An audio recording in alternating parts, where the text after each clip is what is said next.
quase todos os animais, eles são representados de lado. Por que eles são representados de lado? Porque de lado é o ângulo de maior visibilidade desses animais.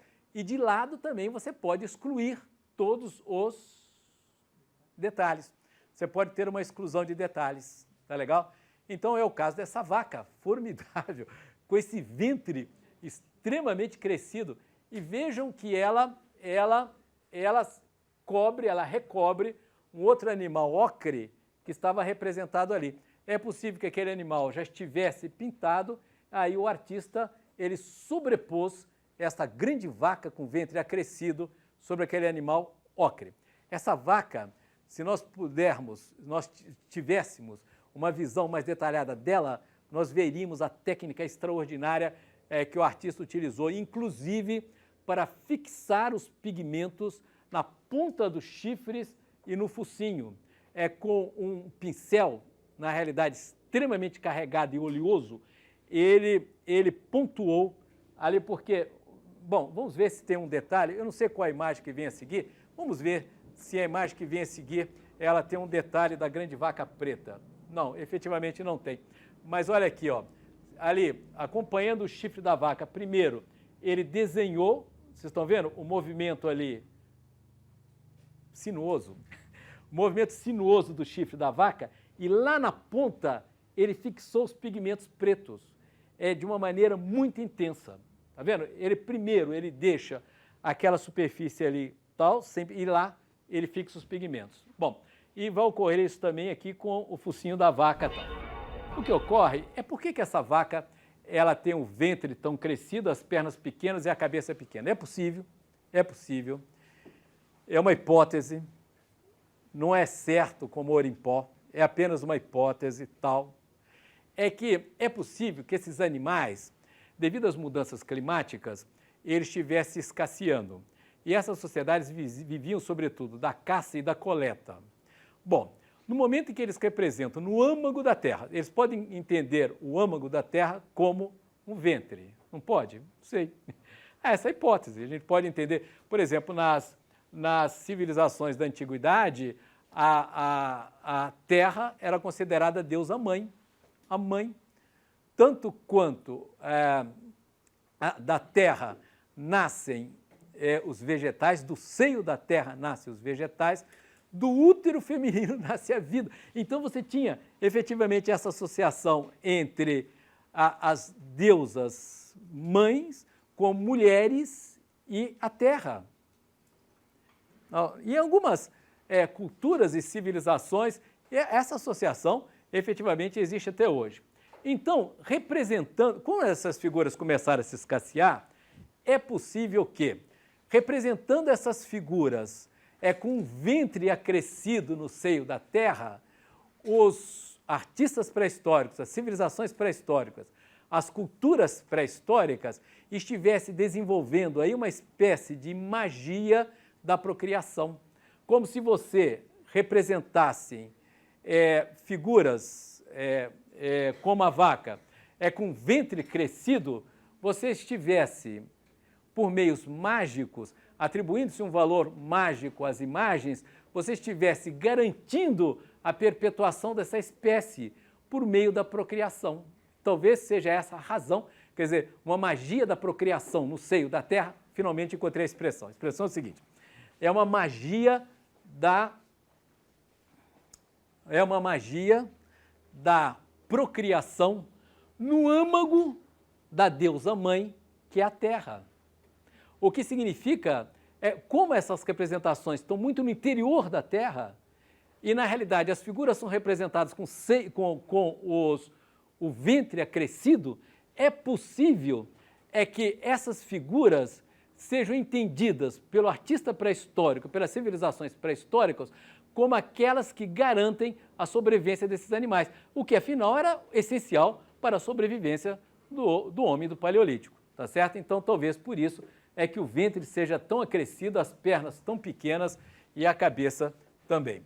Olha, o que ocorre, pessoal, que ainda nessa mesma nave, isso aqui é uma maravilha, é porque nas patas posteriores, tá vendo aqui, ó, nessas duas patas, tá vendo essas pernas aqui da vaca, da grande vaca preta, aqui, ó, aqui tem um quadriculado colorido aqui, justamente preso às patas traseiras dela.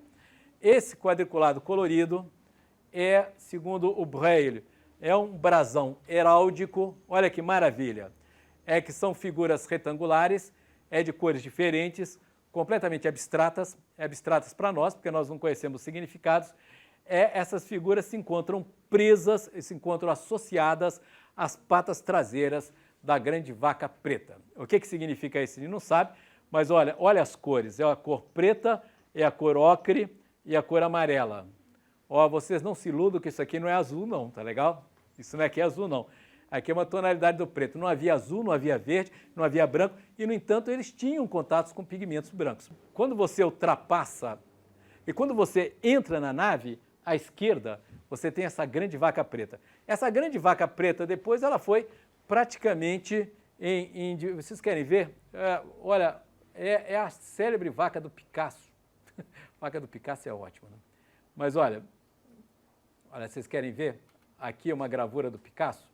Eila, uma água tinta. É a grande vaca preta de Lascaux. O Picasso, em 1940, o Picasso teve Lascaux, né? Ele foi um dos primeiros caras, depois do Coelhinho, do Cachorrinho, do Marcelo Ravidad, dos amigos, do Braille e tal, depois foi o Picasso. Em 1940, quando mesmo com a ocupação nazista, o Picasso continuou lá, né? Continuou vivendo em Paris e tal, e se dando bem. Bom, então, morava em Paris. E ele vai a Lascaux, e aí ele vai, aquela famosa frase do Picasso, né? Depois que ele vê as pinturas de Lascaux, ele disse: nós não criamos nada. Não houve criação da história da humanidade, já estava, evidentemente, tudo lá em Lascaux. E justamente nas patas traseiras da grande vaca preta tem aí essa representação abstrata. O que significa, não se sabe, é uma incógnita. O único que levanta a possibilidade tal de brasões heráldicos é o Braille. Ele acha que são brasões heráldicos. Identificam culturas, identifica tribos, identifica tribo, tá legal? A tribo tal, ela usava esse tipo de identificação, esse colorido aí do vermelho, preto, o vermelho, preto e o amarelo, tá legal? Com essas formas retangulares. Aqui, ó, na nave, não sei se eu consigo situar vocês no interior da caverna. Eu acho que sim. Ah, não, eu esqueci que você esteve em Lascaux. Não consegui. É que ela esteve lá, ela foi uma das exceções, tal, que pôde entrar em Lascaux. Mas então, na mesma parede esquerda, mais à frente, há a representação desses dois bisões. É o chamado o desafio dos bisões. Pela seguinte razão. Primeiro, esse bisão preto, ele tem essa grande mancha vermelha. Vocês estão vendo? O que significa que esse bisão preto está mudando de cor. O que significa que ele está se tornando adulto. Então, é uma coisa engraçada, com que precisão eles indicam um bisão que está se tornando adulto. Que ele está mudando de pelo, ele vai ficar efetivamente inteiramente preto. Tal. E aqui, ó, esse bisão, infelizmente, essa imagem é a melhor imagem que se pode ter a melhor imagem que se pode ter, depois de tantas imagens vistas, tal, pelo pessoal aqui, o pessoal velhinho, o pessoal que viu isso para mim, efetivamente a melhor imagem é essa. As outras realmente estão muito menos visíveis. Mas, infelizmente, aquele bisão ali, o bisão da direita, primeiro ele foi pintado de vermelho e depois colocou o preto sobre o vermelho, o ocre sobre o vermelho, de tal maneira que tem uma tonalidade diferente o preto, tá legal? Do bisão da direita. De fato, chama-se o desafio dos bisões, deve ser o período do cio, e, portanto, o período do acasalamento, e justamente são os bisões que estão se preparando para o combate. Por que a gente sabe que é um momento de combate? Justamente porque eles têm os rabos, tá vendo? Os rabos levantados, o que é demonstração de ira e prontidão para o combate, tá vendo? E as duas pernas traseiras dos bisões, tá vendo ali? Estão vendo as patas traseiras? As pernas e as patas traseiras dos bisões? Elas quase que se sobrepõem. Mas aqui é um aspecto de uma habilidade extraordinária. É que o pintor do desafio dos bisões, o que retratou os bisões, ele conseguiu dar a sugestão de profundidade. A gente percebe que as patas do bisão da direita, ela está mais ao fundo do que a pata do bisão que está mudando de cor, tá? Que está atingindo a idade adulta. O que ocorre é que nesta nave, na parede de frente da nave, essa aqui era a parede esquerda da nave. Na parede de frente da nave tem aqui justamente a representação dos cervos nadando. Essa é formidável, primeiro pela economia dos traços, primeiro pelo desenho sintético, quer dizer, não há nada em excesso, quer dizer, tudo reduzido ao essencial. O que um artista pré-histórico, pintor, é justamente dessa parede direita da nave? Nós estamos na nave. Espero que vocês tenham, pessoal, desculpe a insistência, mas espero que vocês tenham o desenho na cabeça, não é isso? Nem está na nave. Na parede esquerda, você tem a grande vaca preta e tem o desafio dos bisões. E na parede direita, há justamente aí a pintura dos cervos atravessando um rio. Eles estão nadando. E essa pintura, ela é extremamente sintética, ela é reduzida aos seus traços essenciais. De fato, você trata a cabeça do cervo com um X, você desenha um X, e aí, tá vendo? E aqui você tem os movimentos sucessivos dos cervos atravessando o rio. Está justamente na margem direita. É apenas, tá vendo? Aqui os contornos pretos.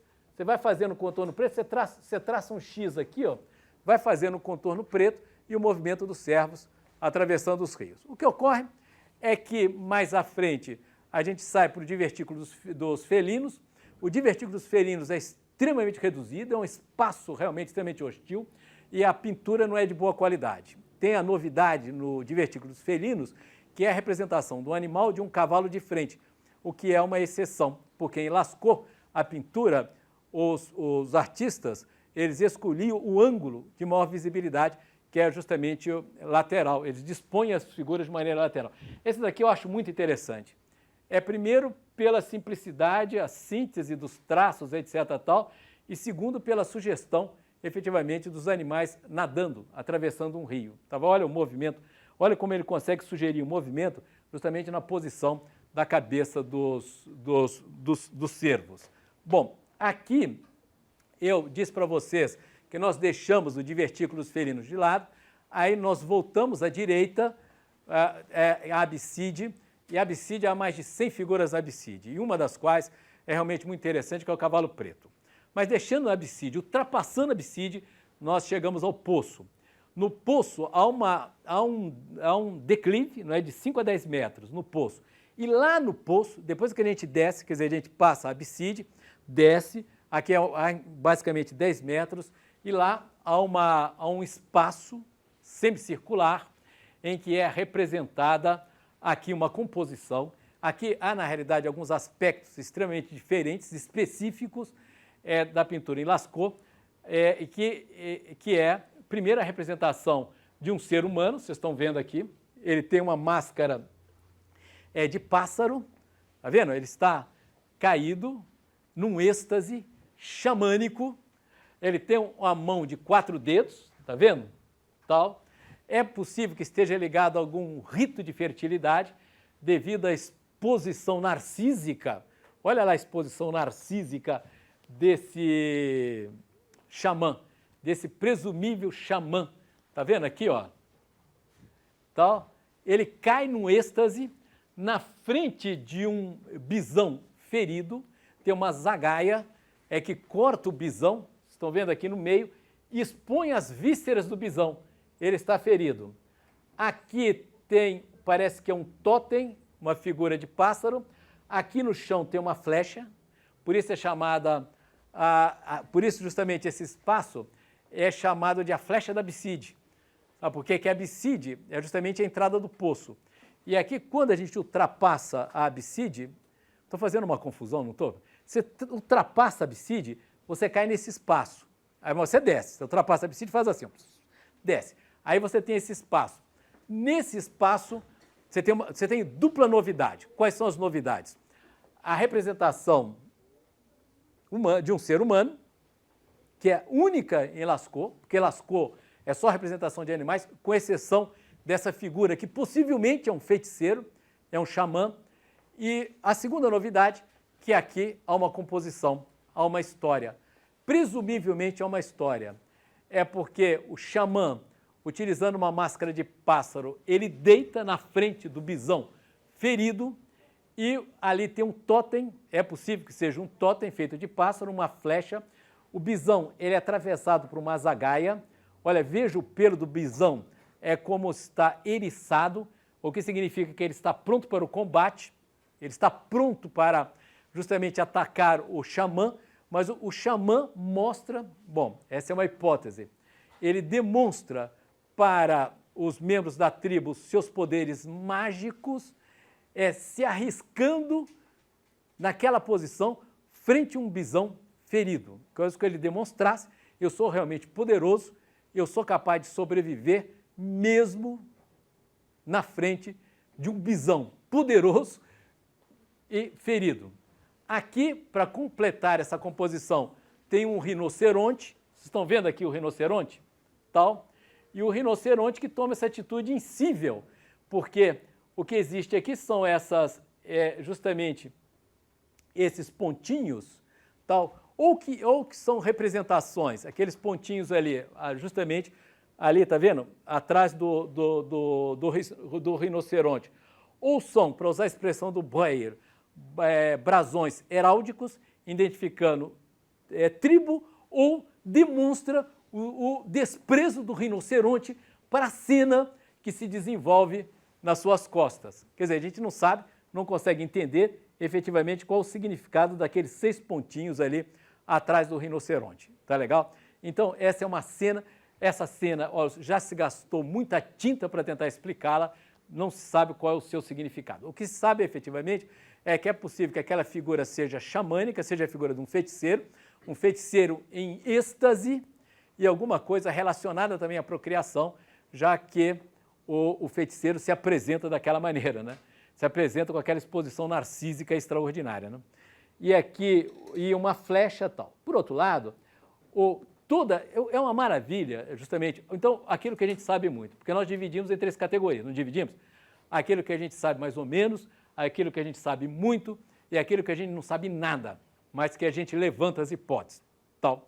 Mas o que nós sabemos muito sobre essa composição é uma técnica maravilhosa, olha, com um pincel muito engordurado, definindo, por exemplo, os contornos do rinoceronte, etc. tal, e a utilização de um ocre dourado para o corpo, possivelmente com a técnica do sopro. Você tem os contornos muito nítidos, são muito visíveis, e com o dourado do ocre para a composição.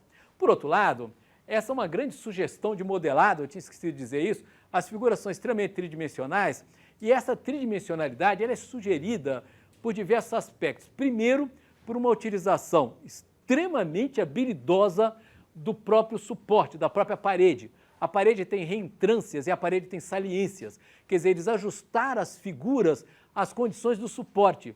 E segundo, porque eles sombreiam também, eles sabem modelar. Os caras têm um conhecimento, eles conseguem modelar, eles conseguem usar efetivamente essas cores, esses pigmentos e modelam, dando essa terceira dimensão. Por outro lado, as figuras, elas têm caracterização psicológica. É o caso específico do bisão ferido. São características psicológicas, vida interior, só que é vida interior atribuída a animais. É de orgulho, de prepotência, sei lá, e o que mais? De imponência, tá? Mesmo nesse momento, nos instantes anteriores à morte, ele manifesta todo esse seu comportamento interior imponente e sei lá, qual o nome podia se dar, hein? Tem um dicionário aí, eu pego lá.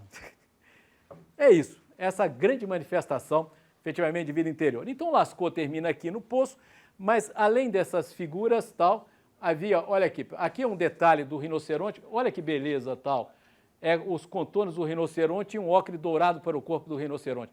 Quer dizer, você trabalha com contorno, com preto em torno e joga um ocre dourado, efetivamente, no corpo do rinoceronte. Bom, na realidade, além dessas figuras, dessas pinturas, etc., tal, no período paleolítico havia a representação dessas pequenas esculturas em pedra, com ventre extremamente acrescido. Por exemplo, é o caso específico dessa aqui, ó, essa Vênus de Willendorf, que deve ser de 15.000 a.C., que se encontra no Museu de História Natural de Viena, na Áustria. Ela tem a cabeça pequena, os braços pequenos, o ventre crescido, ela é muito pequenininha, ela tem apenas alguns centímetros, né? E os seios também acrescidos. Quer dizer, é possível que esteja aí uma representação de uma deusa da fertilidade. E como essa daqui também, que chama-se a Vênus de Lucin. Lucin é uma região próxima a Lascaux, também na França, na Dordogne, que é representado dessa figura feminina, também com seios crescidos, ventre crescido, pernas pequenas, e ali ela tem na mão direita, vocês estão vendo, um chifre de um bisão, tá legal? Então, pode ser também aqui a representação de deuses da fertilidade. Essas pinturas e essas representações dessas pequenas figuras com ventre acrescido, tal, com genitália crescido, tal, estavam ligados aos ritos de fertilidade, seguramente, não é o caso específico da Vênus de Lucin. Pois bem, o que ocorre é que são esculturas e pinturas do período paleolítico, portanto, o período da pedra paleolítico, da pedra antiga. Em algumas regiões do globo, tal, o paleolítico, algumas tribos, alguns grupos nômades, acabaram se sedentarizando e se fixando às margens dos rios e mudando suas atividades econômicas. Aonde ocorreu isso? Ocorreu às margens do rio Nilo, às margens do rio Eufrates, às margens do rio Tigre, tá legal? Às margens do rio Indo, às margens do rio Ganges, às margens do rio Amarelo, na China, etc. Tal. E aí, as atividades econômicas, elas se modificaram radicalmente. Os caras eram coletores e caçadores, eles não deixaram de ser coletores e caçadores, mas ao lado da coleta e da caça, eles começaram a se dedicar à agricultura, eles se tornaram agricultores. É claro, quando esses caras se tornam agricultores, tal, o período paleolítico se encerra e começa o período neolítico, quer dizer, o período da pedra polida, o período da nova pedra. Neolitos é o período da nova pedra. Isso ocorre em algumas regiões. E a partir de quando? A partir de 10 mil a.C. Por exemplo, no Egito, de 10 mil a 4 mil a.C., 4 mil a.C. é a invenção da escrita, é o período neolítico. E aí, talvez a maior revolução da história da humanidade. Primeiro, uma mudança econômica essencial. Os caras saíram da caça e da pesca, não deixaram de caçar, não deixaram de exercer a coleta de raiz, de frutos, etc. Tal, mas eles passaram a se dedicar a uma nova atividade econômica, que é a agricultura. Por isso que é a margem dos rios, porque os rios estão naturalmente fertilizados, tá legal? Isso implicou, primeiro, num conhecimento e classificação de vegetais. Foi a maior revolução científica da história da humanidade. Todo o levantamento que esses caras fizeram sobre plantas, etc. tal, e uma das maiores intervenções na natureza da história da humanidade, porque essas plantas passaram a ser hibridizadas. Você começou a hibridar plantas, tal, porque as plantas, da maneira que nós conhecemos, elas foram domesticadas. Houve uma domesticação de plantas. A domesticação de plantas implicou um conhecimento sobre um conhecimento de botânica. Segundo, eles começaram também a domesticar os animais. Os animais foram sendo domesticados, os bovinos, os cavalos, etc. Tal. Tá legal? Por outro lado, houve o desenvolvimento da tecelagem, apareceu a cerâmica. Então, tudo isso no período neolítico. O período neolítico, disso Lévi-Strauss, que é um etnólogo, um antropólogo francês conhecido, que esteve no Brasil, foi um dos fundadores da USP, etc. Tal. O Lévi-Strauss sustenta que o período mais importante da história da humanidade é o período da Pedra Nova, é o período neolítico, porque tudo que é essencial apareceu aí. A agricultura é essencial, a domesticação de animais é essencial, o conhecimento de botânica é essencial, o conhecimento de zoologia é essencial, a cerâmica, a tecelagem, tudo apareceu efetivamente no período neolítico. Ocorre que, com o conjunto dessas transformações, houve uma modificação também artística. É porque, se as representações do período paleolítico eram extremamente realistas, as representações do período neolítico serão extremamente abstratas. Aparece uma arte abstrata e uma arte geométrica ou geometrizante. E outro aspecto é que no período neolítico esses objetos artísticos também não sobreviveram. É porque eram feitos em material extremamente perecível, com exceção da decoração dos vasos. Porque a cerâmica, ela aparece no período neolítico. E as peças cerâmicas, elas são extremamente resistentes. Só que essa decoração de vasos era uma decoração altamente abstrata. É o que nós iremos ver, mas nossa próxima semana, nós vamos começar o Egito e a gente vai se referir ao período neolítico justamente nessas civilizações que a gente vai tratar em seguida.